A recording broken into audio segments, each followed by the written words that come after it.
All that kind, encouraging photography advice has led to a generation of lily-livered malingerers. Time for some tough love from Drill Sergeant Chris Niccolls.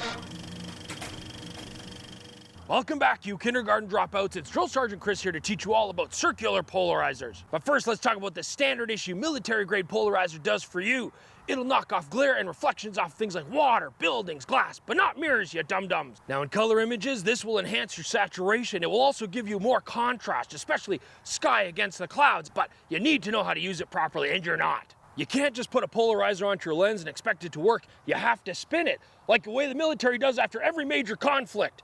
Now, if you rotate this, you will see the effect turn on and then off again.